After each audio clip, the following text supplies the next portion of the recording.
Hello जी, नमस्कार जी, नमस्कार। आप सबका मेरे चैनल पे बहुत बहुत स्वागत है जी। तो निर्मल की स्टोरी में सबका बहुत बहुत स्वागत है जी। तो आज मैं आपके लिए जो स्टोरी लेकर आई हूँ वो बहुत ही प्यारी सी स्टोरी है और ज़्यादा बड़ी भी नहीं है, छोटी सी स्टोरी है। ये जो स्टोरी आज हम आपको सुनाने वाले हैं वो स्टोरी एक पति पति और पत्नी की वफ़ा की कहानी है। अनमोल सी कहानी है, बहुत ही प्यारी कहानी है। तो हम ज़्यादा लंबी कहानी नहीं है, ठीक ठीक है, छोटी सी कहानी है और ये मेरे चैनल की पहली कहानी है। तो उम्मीद करती हूँ कि आप सब इसको पूरा ध्यान से सुनेंगे। बहुत छोटी सी कहानी है, इस कहानी से हमें बहुत कुछ सीखने को भी मिल सकता है। तो आप इस कहानी को ध्यान से सुनिए, बहुत ही अच्छी कहानी है। तो चलिए हम टाइम ना वेस्ट करते हुए अपनी कहानी को स्टार्ट करते हैं। तो हमारी जो कहानी है आज की वो मैं आपसे शेयर करती हूँ कि छोटे से गांव के किनारे पे, हमने इसमें गांव का नाम जो है वो मेंशन नहीं किया हुआ है, क्योंकि कई बार हम लोग किसी के गांव का नाम ले दें तो बाई चांस कहीं वैसा कोई करैक्टर निकल आए, किसी का नाम वैसा हो तो दिक्कत हो जाती है। तो इसीलिए हमने गांव का नाम जो है इसमें कोई ऐड नहीं करा है, पर ये गांव की ही कहानी है। तो गांव के किनारे एक छोटा सा घर था। तो उस घर में अमर और उसकी पत्नी जो मोनिका थी वो रहते थे।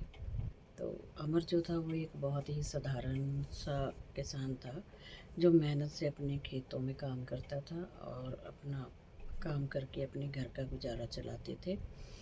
तो जो मोनिका उसकी घरवाली थी वो भी बहुत ही मेहनती थी और अपने पूरे मेहनत से अपना घर चलाती, अपना घर परिवार को संभाल के रखती। तो उनकी जोड़ी जो थी गांव में बहुत ही ज़्यादा फेमस थी, क्योंकि वो बहुत ही मेहनती थे, ईमानदार थे, बहुत समझदार थे। तो इसलिए उनकी जो जोड़ी थी बहुत ही अच्छी जोड़ी थी और गांव में भी उनकी जोड़ी की बहुत ज़्यादा चर्चा होती थी, बहुत मानते थे उनको कि भी बहुत अच्छे हैं।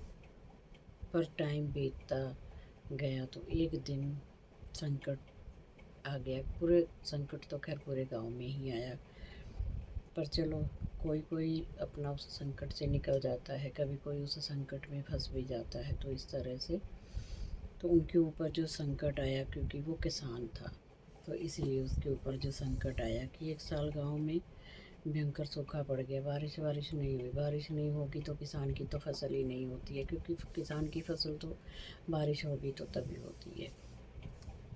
तो जब उनके खेत में फसल नहीं हुई तो जिसके कारण जब फसल नहीं हुई तो अमर के कमाई जो थी वो नहीं हुई।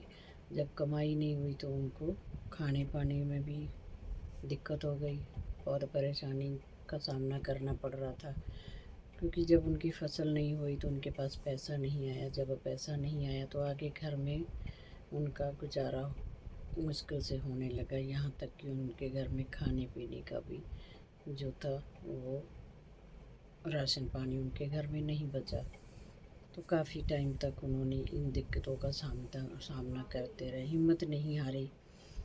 तो एक दिन निकला, 2 दिन निकले, तो अमर को हर दिन मेहनत के साथ अपना आगे बढ़ता, हिम्मत के साथ आगे बढ़ता कि मेहनत करूं मेहनत करूं। पर उनका जो टाइम है वो बहुत ज़्यादा टफ होता जाता है। तो समय और कठिनाई अमर के काम की तलाश बढ़ती जा रही थी। तो वो एक दिन अपने काम की तलाश में शहर जाने की सोचने लगा। तो तब उसकी जो बीवी थी मोनिका, उसने उसका हाथ पकड़ कर कहा कि मैं तुम्हारे बिना नहीं रह सकती, कि तुम शहर ना जाओ, मैं तुम्हारे बिना रह नहीं सकती। तो चाहे जितनी भी मुश्किल आए हम साथ रहकर उनका सामना करेंगे। तो ये थी प्रेम और परीक्षा की वफादारी। तो आगे चलते हैं। गांव में एक अमीर जमींदार ने मोनिका को देखा और उसके रूप का मतलब कि वो प्रभावित हो गया। तो उसकी जो नज़र थी ये कह लीजिए, या उनकी उसकी जो नीयत थी वो उसके ऊपर ख़राब होने लग गई। अब जब उसकी नीयत उससे ऊपर ख़राब होने लग गई तो फिर परेशानी बढ़ने लगी। मोनिका भी उस चीज़ से बहुत परेशान होने लगी। तो मोनिका को अपने उसने एक दिन मोनिका को अपने महल में बुलाया और उससे कहा कि भाई तुम एक बार मेरे पास आ जाओ, तो मैं उसके बदले में तुम्हें बहुत धन दौलत दे दूँगा। लेकिन मोनिका इस बात के लिए राज़ी नहीं हुई। उसको ये था कि भाई मेरा पति है तो मैं ये सब काम नहीं करूँगी। तो उसने साफ साफ मना कर दिया कि मैंने कोई भी ऐसा काम नहीं करना है। धन से बड़ा मेरा सुहाग है जो मेरे साथ है, वो इस टाइम पे वो कष्ट में है, तो मैं उसके कष्ट में और ज़्यादा कष्ट का बढ़ोतरी नहीं करूँगी। उसको मैं इस तरह से कष्ट में नहीं छोड़ सकती। तो ज़मींदार ने कई बार उसे लालच देने की कोशिश करी, पर वो उस लालच में नहीं फंसी। उसने साफ साफ मना कर दिया कि भी मैं अपने पति के साथ जिस भी हाल में रह रही हूँ, मैं बहुत खुश हूँ और मैं इसी हाल में उसके साथ रहना चाहती हूँ। तो ये जानकर उसको बहुत, जो ज़मींदार था उसको बहुत गुस्सा भी आ गया कि भाई ये इस तरह से बोल रही है, मेरा कहना नहीं मान रही है। तो वो काफ़ी कुछ उसको उल्टा सीधा भी बोलने लगा, पर वो चुपचाप से अपने घर आ गई और परेशान सी रहने लगी। तो उसके पति ने एक दिन उससे पूछा कि क्या बात है, तुम इतनी परेशान क्यों हो? तो तब उसने बताया कि इस तरह से मुझे ज़मींदार तंग करता है, तो मैं बहुत परेशान हूँ। तो उसने बोला कि ये तो गलत बात हो गई है, हमें इस तरह से तो फिर हम बहुत परेशान हो जाएंगे, वो हमें हर बार परेशान करेगा। तो हम क्या करते हैं कि हम एक अपना कहीं यहाँ से दूर चले जाते हैं, तो जैसे भी होगा हम अपना गुजारा कर लेंगे। तो तब उसकी पत्नी ने बोला कि उसके डर से हम लोग अपना गांव छोड़ के नहीं जाएंगे। यहाँ पर गांव है तो कम से कम हमारा घर तो अपना है, हमारी छत तो अपने सर पे है ना। तो इसीलिए हम अपना, उसके डर की वजह से हम अपना ये जो घर छोड़ के नहीं जाएंगे, हम फिर से दोबारा मेहनत करेंगे। तो फिर दोनों ने एक बार शहर जाके, कुछ टाइम के लिए उन्होंने शहर में जाके रहे और वहाँ पर उन्होंने जाके अपना पैसा थोड़ा इकट्ठा करा, कमाया, किसी भी तरह से उन्होंने पैसा इकट्ठा करा। फिर वो अपने गांव में वापस आते हैं दोनों जाने, और फिर वो अपने गांव में आकर के अपनी जो खेती होती है, फिर वो उसको दोबारा से उसमें हल वगैरह चलाते हैं, वो बंजर हो जाती है। तो फिर से वो हल वगैरह चलाते हैं, फिर वो अपना पानी का भी इंतज़ाम कर लेते हैं ताकि हमारी जो खेती है आगे बढ़ पाए। तो इस तरह से देखो, मोनिका ने अमर का साथ जो है वो नहीं छोड़ा, उसने हर हाल में उसका साथ दिया।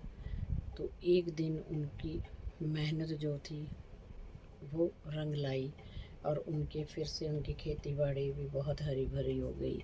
इतने में फिर उनके बच्चे भी हो गए, उनके दो बच्चे हो गए, एक बेटा और एक बेटी हो गई। इस तरह से उन्होंने अपनी ज़िंदगी जो थी खुशी खुशी उन्होंने बिताने लग गए। तो हमें इस कहानी से ये शिक्षा मिलती है कि हमें किसी भी हालात में अपनी जो है परेशानियों का सामना करना चाहिए और अपने साथी का जो है साथ नहीं छोड़ना चाहिए। वो भले ही हमारी पत्नी हो या हमारा पति हो। कई बार पत्नी बीमार हो जाती है तो पति उसका साथ छोड़ देता है, या कभी पति बीमार हो गया तो पत्नी ने साथ छोड़ दिया। तो इस तरह से हमें इस कहानी से ये शिक्षा मिलती है कि हमें एक दूसरे के साथ परेशानियों का डट के सामना करना चाहिए। तो इस तरह से कोई भी बड़े से बड़ा भी तूफ़ान आ जाए, जब दो लोग मिल के डट के उसका सामना करते हैं तो वो तूफ़ान भी हमारा कुछ नहीं बिगाड़ सकता। तो साथियों, आपको ये मेरी कहानी कैसी लगी? ये मेरी पहली कहानी है, हो सकता है कि सुनाने में मुझे थोड़ा सा मतलब कि हमारे जो वर्ड है वो आगे पीछे, शब्द आगे पीछे हो गए हों। तो प्लीज़ आप इस चीज़ को समझना कि कभी कभी होता है कि हम पहली बार कुछ करते हैं तो हमारे मुँह से कभी कभी ऐसी बातें निकल जाती हैं। जो शायद सामने वाले को लगता है कि इन्हें बोलना तो आता नहीं है, कहानी सुनाने आ गए हैं। तो उसके लिए अगर कोई गलती हो तो प्लीज़ आप मुझे माफ़ कर देना। तो आपको मेरी कहानी कैसी लगी? अगर मेरी कहानी अच्छी लगी हो तो इसे लाइक और शेयर ज़रूर कीजिए, और चैनल पे अगर पहली बार आएँ तो मेरे चैनल को सब्सक्राइब भी कर लीजिए, निर्मल स्टोरी को। तो फिर हम आगे मिलते हैं, एक और अच्छी सी और एक नई सी कहानी लेकर आते हैं। तो तब तक आप सब खुश रहें, हंसते रहें, मुस्कुराते रहें।